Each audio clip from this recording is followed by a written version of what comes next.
다시 한번 얘기해 드릴 테니까 정신 차리고 들어주시기 바래요. 자, 커피 찌꺼기를 가지고 찰흙 만들죠. 그냥 만드신다라면 당신은 잘못된 겁니다.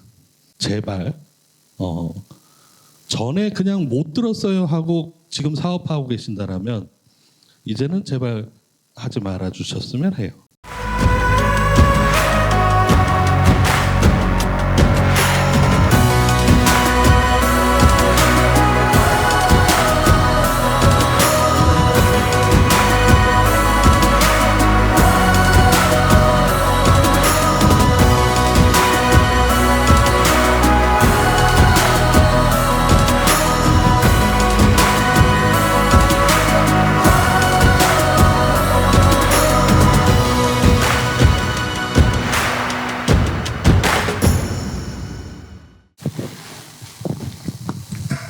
네, 반갑습니다. 조금 전에 소개받은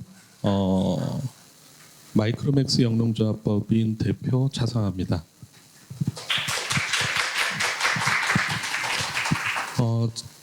아시는 분들은 또 많이들 알고 계시고요. 지금 이제 커피를 재배한 건 대학교 2학년 때부터 이 마이크로맥스라는 회사를 만들게 되고 마이크로맥스는 원래 환경을 정화하는 회사입니다. 환경 정화 기술들을 계속 만들고 여러 가지 환경 일을 지금 하고 있습니다. 그 와중에 커피는 이제 취미로 시작했던 것들이 지금 현재는 국내에서 제일 큰 커피 농장이 됐고, 그리고 커피와 관련된 여러 가지 연구를 위해서 미생물 연구소와 커피 연구소를 계속 운영을 하면서 여러 가지 기술들을 지금 개발을 하고 있습니다. 그 중에서 지금 오늘 보여드릴 내용은 커피를 재배하는 데 있어서 건강한 커피를 재배하기 위한 방법입니다. 일반적으로는 뭔가를 첨가하는 형태의 커피들이 많죠. 근데 커피 자체에는 항산화 물질들이 다량 포함이 돼 있어요.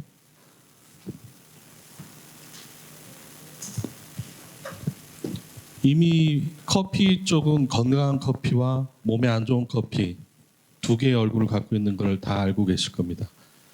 그래서 좋은 커피, 건강한 커피를 위해서 추출 방법도 틀리고, 그리고 커피를 우리가 로스팅할 때부터 시작해서 다양한 방법을 통해서 건강한 커피를 만들기 위한 방법들은 지금 많이 나와 있죠. 그런데 커피를 재배할 때 특히 커피가 가지고 있는 여러 가지 항산화 물질들을 더 많이 갖게끔 하기 위한 기술들은 그렇게 많이 보이지 않았습니다. 대부분은 그냥 산지에서는 대부분 커피를 재배할 때 많은 양을 대량으로 생산하고 대량으로 판매, 유통을 하기 때문에 굳이 건강까지 챙겨가면서 거기에 뭔가를 더 올리기 위한 작업들은 크게 없었어요. 대부분은 커피의 밀도라든가 화학적인 성분들을 좀 더 올려서 향미 정부체를 만드는 쪽에 집중들을 하셨죠. 그래서 프로세싱 쪽에 대한 것들이 기후변화와 함께 대두됐고 다양한 커피 프로세싱들이 지금 만들어지고 있습니다. 하지만 이 프로세싱 쪽 같은 경우에는 인위적으로 뭔가 계속해서 첨가되는 형태고 그 첨가에 의해서 커피 본연의 맛을 해치는 것들이 좀 많이 나오기 때문에 호불호가 좀 많이 갈리고 있죠. 제가 집중했던 것들은 국내에서 커피를 재배한다라면 일반적인 커피를 재배하고 싶다는 생각은 안 했어요. 특히나 저희가 재배하는 방식은 하우스 내부에서 재배를 하는 방식이에요. 왜 하우스 내부에서 재배하느냐라고 묻는다라면 제가 커피를 재배할 때는 환경 인자를 제어해서 커피 자체가 강한 커피가 좋은 커피가 건강한 커피가 만들어지길 원하기 때문이었습니다. 일반적으로 커피는 등급을 가지고 있죠. 그 등급에 따라서 가격이 결정이 됩니다. 어렸을 때는 커피 가격만 잘 받으면 되지. 그리고 그걸 통해서 많이 재배하면 되지. 하지만 내가 생각하는 많이라는 것이 산지와 겨눴을 때 산지와 비교했을 때는 극소량에 불과해요. 말 그대로 나노다시예요. 나노 상태, 나노 정도의 작은 재배 면적이지만 저는 여기에 집중을 계속해서 하게 된 거예요. 뭘 집중을 하냐면 지금 이게 커피에서 주로 나오고 있는 항산화 물질들입니다. 클로로겐산이라든가 뭐 카페인도 그렇고 어떻게 쓰느냐에 따라서 좋은 물질들로 아까 얘기했던 건강한 커피로 사용할 수도 있고 이게 몸에 안 좋은 커피가 될 수도 있는 거죠. 그런데 이 대부분의 것들을 보면 주로 아라비카에서 좋은 성분들이 많이 나온다라고 얘기를 합니다. 그렇다면 좋은 커피를 재배하는 걸 평지에서 재배하고 있는 제가 고산지대 커피의 좋은 성분들, 항산화 물질, 그리고 좋은 향미를 만들어내기 위한 화학적인 성분들을 어떻게 하면 커피 생두에다가 담을 수 있을까를 고민을 하게 된 겁니다. 지금 보시는 것처럼 대부분의 커피, 우리나라 아메리카노나 이런 것들을 먹을 때, 마실 때 쓰는 커피들이 대부분 아라비카 종이고 로부스타는 예전에 믹스커피의 원료다라고 알고들 계셔요. 자, 그렇지만 실질적으로는 아메리카노에 대부분 브랜딩을 해서 사용들을 하고 계시죠. 커피의 좋은 맛, 건강한 맛보다는 스타벅스에서 지금 현재 운영되면서 쓴맛을 만들어냈고 그 쓴맛에 익숙해지면서 저가 커피 브랜드들도 그 맛과 유사한 형태의 로스팅과 추출을 진행을 하고 있습니다. 하지만 저희가 추구하는 건강한 커피는 커피 내부에 있는 항산화 물질이나 이런 것들이 그대로 손님들한테 전달됐으면 합니다. 저희가 밀식 재배를 하고 온실 재배를 하고 있는 상황이에요. 여기 보시면 커피에 포함된 항산화 물질의 종류와 양에 영향을 미칠 수 있는 인자다라고 되어 있습니다. 그럼 저 인자들을 어떻게 뭔가를 해결할 수 있는 새로운 것들을 좀 찾아야 되겠죠. 우리가 농사를 짓고 있는 상황에서 농업을 하는 상태에서 인자를 찾는다라는 것은 참 어려운 일입니다. 하지만 제가 할 수 있었던 건 처음에 전공은 1차 전공은 저는 산업 디자인이고요. 그 다음에 환경 디자인. 그 다음에 다시 일본에서 미생물을 전공을 했고 다시 커피를 전공을 했어요. 하다 보니까 시각적인 것이 1차원적으로 뭔가를 자꾸 보는 시각보다는 다차원적인 시각을 통해서 여러 측면의 것들을 보게 되는 거죠. 기본적으로 좋은 커피를 만들기 위해서 무엇을 제어를 해야 될까에 대한 것들을 기본적인 것들을 먼저 체크를 해보니까 토양, 영양소 공급, 수분 관리, 그리고 온도, 기후 조건, 핵형 조작 이런 것들이 기본적으로 나오게 됩니다. 그 중에서 제가 집중했던 것은 물과 CO2입니다. 자, 물과 CO2가 왜 중요하냐면, 자, 고산지대의 커피들이 항산화 물질들이 많고 밀도가 높고 또 여러 가지 향들을 낼 수 있는 화학적인 성분들이 많이 포함되어 있더라. 그렇게 되기 위해서는 이게 스트레스를 덜 받고 좋은 양분들을 계속해서 받아야 되는데 그렇게 하기 위해서 제일 중요한 게 물이더라는 거죠. 양분을 우리가 전달하는 역할을 하는 게 물이에요. 그죠? 근데 고산지대의 물과 우리가 밑에 아래쪽에 산 밑에 물이 틀리다라는 걸 알았습니다. 환경을 하다 보니까 환경 정화 쪽으로 하다 보니까 수질 정화를 하다 보니까 클러스터라는 게 있고 수소결합이라는 게 있더라는 거죠. 일반적으로 고산지대의 물들은 대부분 용출수들이고 이 용출수들은 주변의 모래와 부딪히면서 수소결합하는 애들을 막아주는 거예요. 자, 지금 보시는 H2O가 지금 마이너스 부분에 플러스 H 수소가 붙게 되면서 이렇게 큰 클러스터를 만들게 돼요. 여기에 원래는 양분을 붙여서 밖으로 이동을 해주게 되면 밀도가 높아지는 형태의 아라비카가 나와요. 근데 이 상태에서 양분을 붙이려고 하는데 자기네들끼리 양분을 붙일 공간에 서로 붙어 있기 때문에 여기에 뭔가를 붙여서 이동하는 것 자체가 힘들어지죠. 그래서 아래쪽 물들이 보면 오염도가 높아지고 위쪽의 물들이 깨끗하다.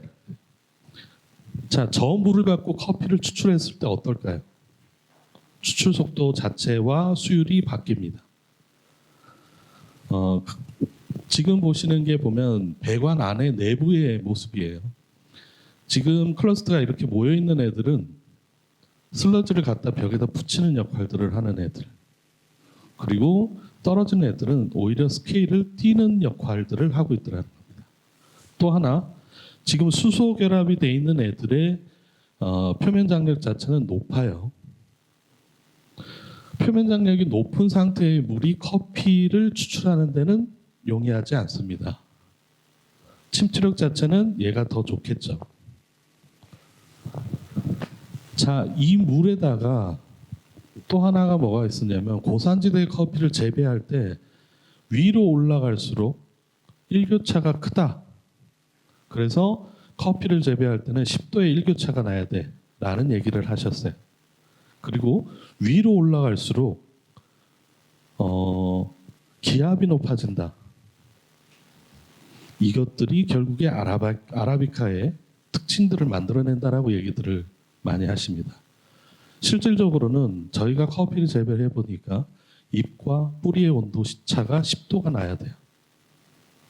그래야 양분 전달 속도가 빨라집니다. 잎이 데펴지고 뿌리는 차가워야 돼요. 뿌리 쪽과 잎 온도가 같아버리면 양분 전달을 못해요. 왜? 휴지에다가 물을 끝부분만 담가갖고 하게 되면 자연스럽게 올라가죠. 그죠? 근데 위쪽의 온도가 높을수록 속도가 빨라집니다. 그래서 1차 우리가 고산지대에서 아라비카를 재배를 할 때 앞에 얘기했던 항산화 물질들을 더 많이 내기 위해서는 양분 전달을 잘해야 되고, 그리고 그렇게 양분 전달을 잘하게 되면 밀도도 높아지는 거고, 그죠? 품질이 기본적으로 좋아진다라는 거예요. 그렇게 하기 위한 방법 중에 하나가 위쪽에 고산지대로 갈수록 CO2의 농도는 더 높아진다. 그래서 CO2를 우리가 물에다 넣기 시작을 한 거예요. 재배하면서. 그리고 일반적으로 때루화가 좋아야 된다라는 얘기들을 많이 하시죠.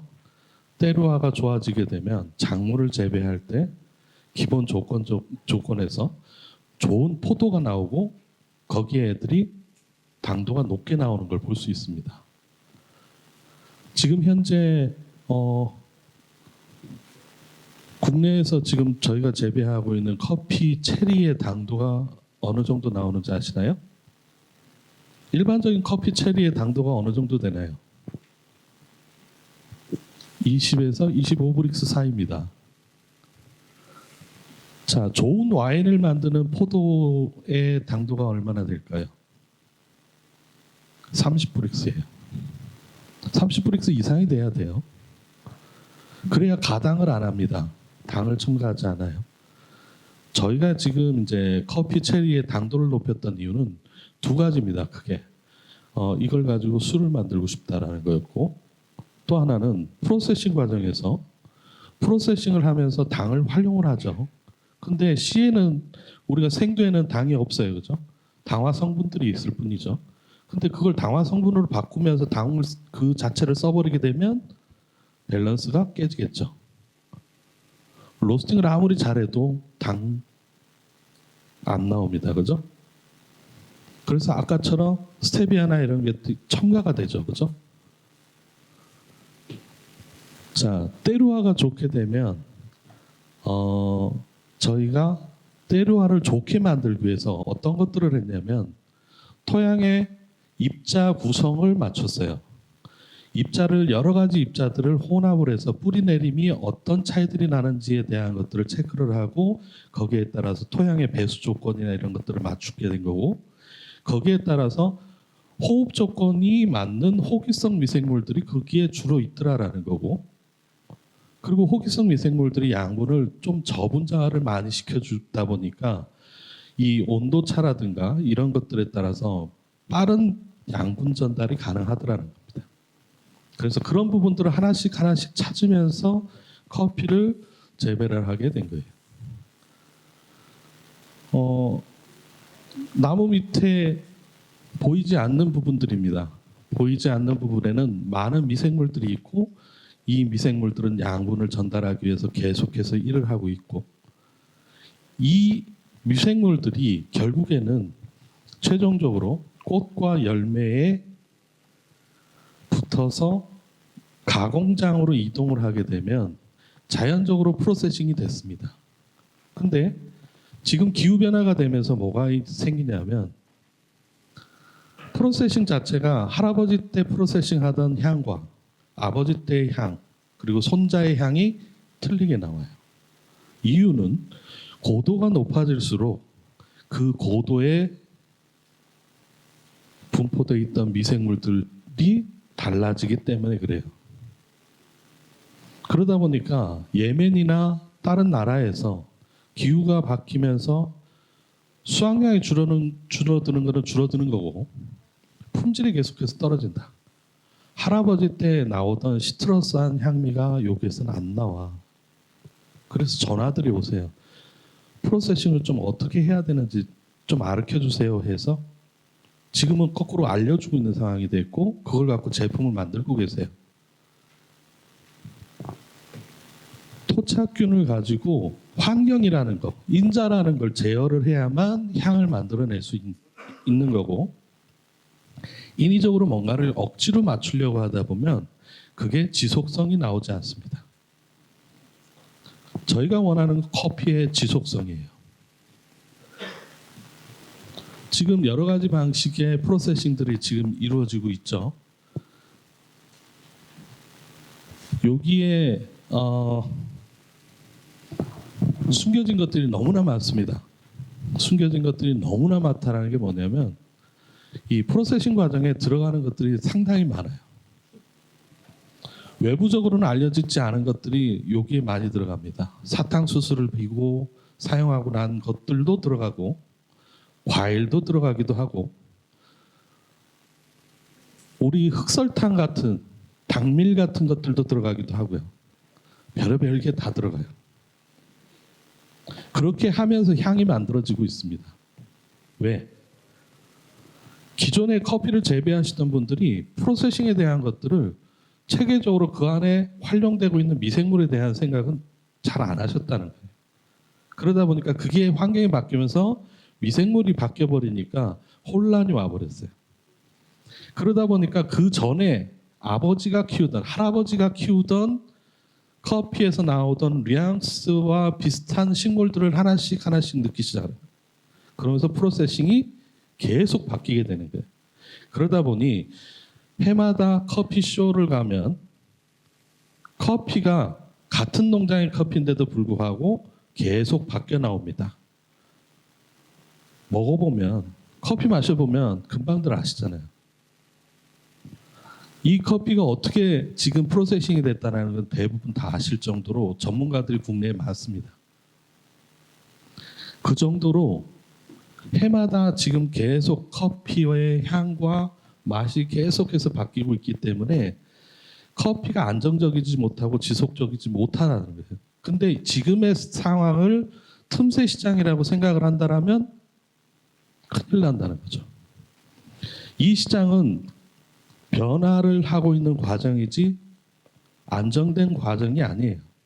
그래서 저희는 그런 부분들을 좀 더 안정적으로 지속적으로 가기 위한 방법으로 때르와를 만들게 됐고, 토양의 미생물부터 토양의 조건, 이런 것들을 모두 이제 하나씩 하나씩 만들게 된 거예요. 그리고 커피를 재배할 때 우리는 하우스 내부의 온도나 온도 제어, 바이러스 제어 이런 부분의 시스템까지 모두 직접 개발을 하고 만들게 됐고, 기후모사라는 걸 통해서 커피를 지금 현재 재배하고 있습니다. 그리고 저희가 커피를 재배하면서 환경을 하면서 대학교 때 내가 환경 쪽으로 가야 되겠다라고 마음을 먹게 된 이유가 저희 딸 때문에 그래요. 제가 대학교 졸업하면서 아기를 안고 졸업을 했어요. 근데 제가 디자인을 하면서 나름 유명했어요.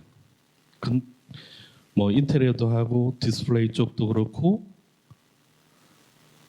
하다 보니까 디스플레이를 하면서 백화점을 가면 백화점이 다 퇴근하고 나면 제가 들어가서 디스플레이 해놓고 새벽에 나오고 또 인테리어나 이런 것들도 마찬가지예요. 하다 보면 계속해서 밥을 걸러요. 그러다 보면 머리는 계속해서 젊을 때니까 너무나 빨리 돌아가고 계속해서 돌아가고 열량은 보충해야 되니까 인스턴트. 그게 결국엔 딸한테 가더래요. 그때 제가 죄 지은 것 같았기 때문에 나는 환경에 대한 걸 조금이라도 정화를 하는 사람이었으면 좋겠다. 이 좋은 환경을 줄 수 있는 사람이었으면 좋겠다라는 생각에 환경 쪽으로 완전히 빠지게 된 거예요. 커피를 재배할 때도 환경이라는 게 중요하다라는 걸 알게 됐었고 커피 재배할 때도 가장 기본적으로 하고 있는 게 자연 순환입니다. 지금 보시는 게 뭐냐면 돼지 똥물이에요.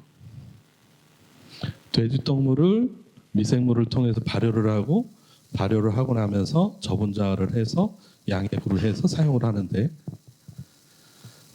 이 원수에서 액비까지 가는 데 걸리는 시간이 기존에 약 1년 6개월 정도 걸렸어요.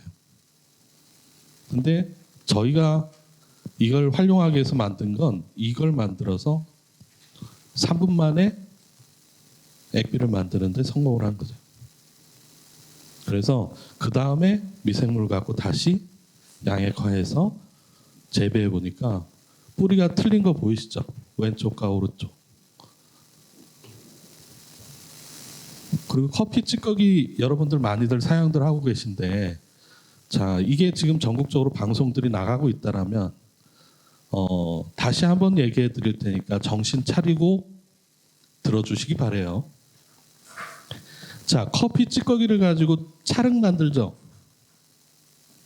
그냥 만드신다라면 당신은 잘못된 겁니다. 자 이 상태의 양분을 가지고 있는 커피 찌꺼기를 찰흙을 만들어서 집에 만들어 놓고 집에 갖다 놓으면 어떻게 돼요? 곰팡이 나죠. 온 집에는 곰팡이 포자가 돌게 돼요. 냄새 조금 잡으려고 온 집에 곰팡이 포자를 만들어내고 있는 거예요. 원래대로 하려면 커피 안에 유기성 물질들은 모두 탄화를 시키고 지질만 남기는 거예요. 그래서 지질만 남긴 상태에서 전분을 섞어서 사용을 하는 거예요. 근데 그 전분도 양분이잖아요. 그죠? 그래서 거기에 쓰는 전분도 원래는 일반적인 전분을 사용하는 게 아닙니다.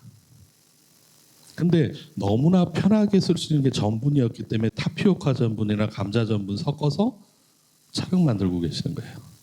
그건 잘못된 거예요. 원래대로 하면 우뭇가사레를 사용을 합니다. 지금 제대로 가르쳐 드렸으니까 이제는 제발 전에 그냥 못 들었어요 하고 지금 사업하고 계신다라면 이제는 제발 하지 말아 주셨으면 해요. 건강한 커피라는 거는 원칙을 지켰을 때 건강한 커피가 나오는 거거든요. 자, 커피를 가지고 퇴비화도 할 수 있고요. 탄화가 된 상태에서 유기물이 빠진 상태가 되면 이런 건축 자재도 될 수 있습니다. 벽에 붙이는 판재라든가 이런 것들도 모두 만들 수가 있어요. 왜? 목질만 남았기 때문에 그래요. 그걸 수수로 만드는 걸 탄화라고 해요.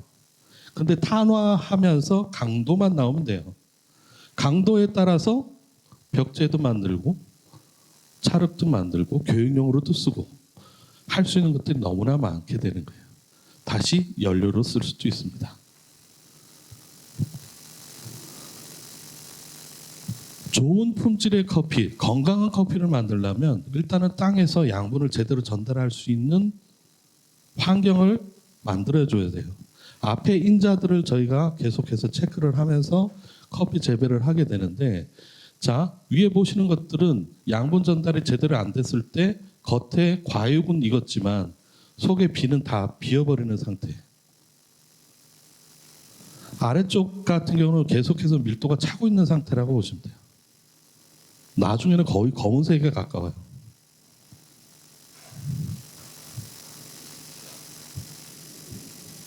그걸 만들기 위해서 저희가 퇴비를 만드는 방법도, 국내에 지금 퇴비 만드는 방법이 제가 만든 특허들을 가지고 사용들을 하고 계세요. 그리고 유기물을 갖다가 활용하는 여러 가지 기술들도 국내의 환경부나 농림부에서 제 특허를 가지고 동물 사체를 분해한다든가 하는 일로 사용을 해요. 여러분들 구제역이나 AI 발생하죠, 그죠? 그런 거 할 때 예전에 2010년도에는 뭐 땅에서 핏물 나오고 뭐하고 막 뉴스 나왔어요. 근데 그 이후로 지금 한 건도 안 나오죠. 2010년도 이후부터 3년간 제가 전국 돌아다니면서 동물 사체 다 파가지고 없애드렸어요. 그리고 처리 다 해드렸어요. 지금 없는 거예요. 다시 발생한 것밖에 없습니다.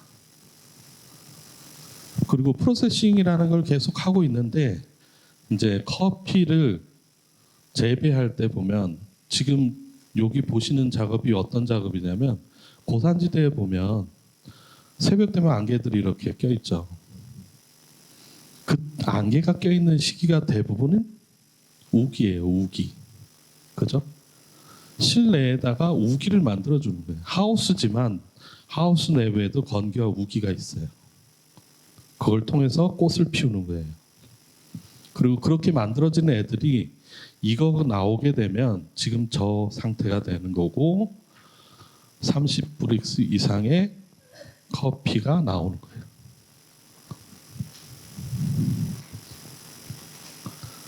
자, 여기에다 사용한 게 뭐냐면 나노기포입니다. 나노기포를 CO2 기포에다가 CO2를 넣은 거예요. 이산화탄소. CO2 가스를 넣어주게 되니까 어떻게 되냐면 우리가 광합성을 하려면 CO2가 필요하죠. 그죠? 그걸 뿌리가 직접적으로, 잎이 직접적으로 흡수할 수 있는 상태를 만들어주는 거예요. 그렇게 해서 물을 전달을 하고 거기에 양분 전달을 하는데, 나노기포라는 게 조금 이따 동영상을 하나 보여드릴 건데 되게 촐랑거려요. 얘네들이 계속 움직여요. 한시도 가만히 안 있어. 자기 가압이라는 걸 계속합니다. 그래서 내부의 압력이 사이즈에 따라서 계속해서 바뀌는 애들이에요. 거기에 이제 가스가 들어가 있는 거고, 그걸 가지고 물과 양분을 전달을 하게 되면 양분을 쉽게 전달할 수 있고, 그 다음에 스트레스를 풀어주면서 항산화 물질들 더 나오게 할 수 있는 형태가 되죠.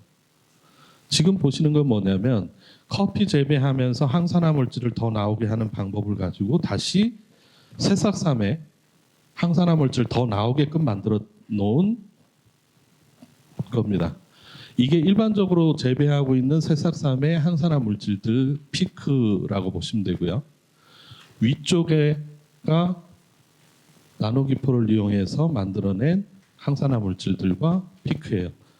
많은 건 7.5배까지 나옵니다.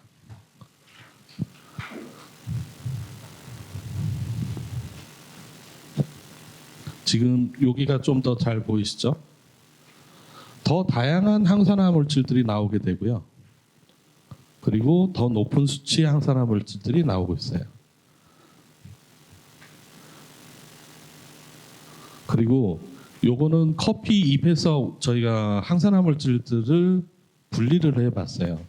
근데 종에 따라서, 종들에 따라서 잎에 항산화 물질에 포함한 양들이 틀리더라고요. 근데 이런 것들조차도 앞에 인자를 제어를 해서 커피를 재배하게 되면 더 많은 양의 항산화 물질들을 얻을 수 있죠.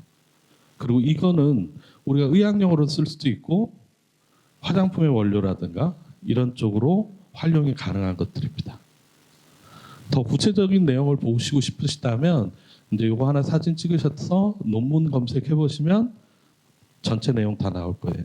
이것도 그렇고 앞에 것도 그렇고. 네.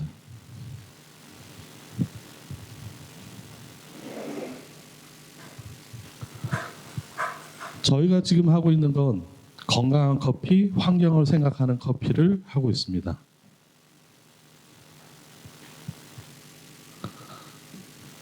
그러기 위해서 가공 시스템 개발, 커피 종의 보존, 커피의 다양성 확보, 커피의 과학적 분석까지 모두 진행을 하고 있고요.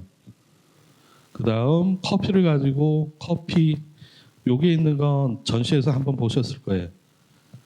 비누인데 에티오피아 커피, 케냐 커피, 각 나라의 향이 들어있는 비누, 그리고 커피 쿠키, 초콜릿, 이거는 커피 초콜릿, 그리고 커피 맥주, 소주, 와인, 꼬냑 모두 만들어서 내년부터 이제 출시가 됩니다. 그리고 그 출시를 하기 위해서 국내에서 저희가 지금 재배를 하고 있는 면적 자체가 아직까지는 좀 적기 때문에 농장을 앞으로 국내에 약 30만 평 정도가 더 재배가 될 거예요. 그래서 앞으로는 여러분들이 좀 더 가까운 곳에서 커피를 직접 프로세싱도 하고 재배하는 모습이나 재배 과정에 대한 것들을 교육을 받으실 수 있을 거라고 생각합니다. 지금까지 환경 잘 생각하고 있고 잘 실천하고 있는 커피농부였습니다.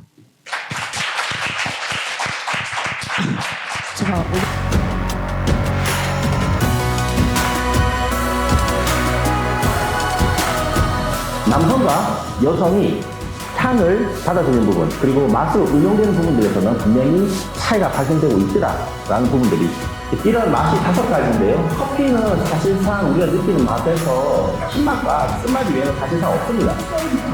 또 이야기해볼 텐데 제가 정말 커피 업계 만연해 있는 비과학적인 내용들을 정말 이야기들을 쭉 해드리고 싶어요. 1%. 카페인만 1%인데 전체 추출이 0.9%다라고 하면 말이 안 되는 거죠. 그래서 KBS, MBC, SBS 그리고 하는 분들 주요 방송사들과 주요 언론사들의 다 그래서 혹시 제사의 커피 물결이 혹시 시작되는 건 아닐까라는 그런 생각도 살짝 해봤습니다. 5% 정도만 섞어가지고 한번 블렌딩을 해본다면 단맛이 훅 살아나는 갑자기 커피 퀄리티가 확 올라가네? 이게 3개월 지나고 6개월 지나고 1년이 지나고 계속 제가 커피를 해봐도 얘가 뭔가 먹거리가 있는 동안은 계속 신선도가 유지가 되는 거예요. 대체당을 적정시키는 이런 기술들은 굉장히 쓰임새가 많아지겠다. 이 씬을 굉장히 바꿔놓을 수 있는 게임 체인저까지도 될 수 있겠다.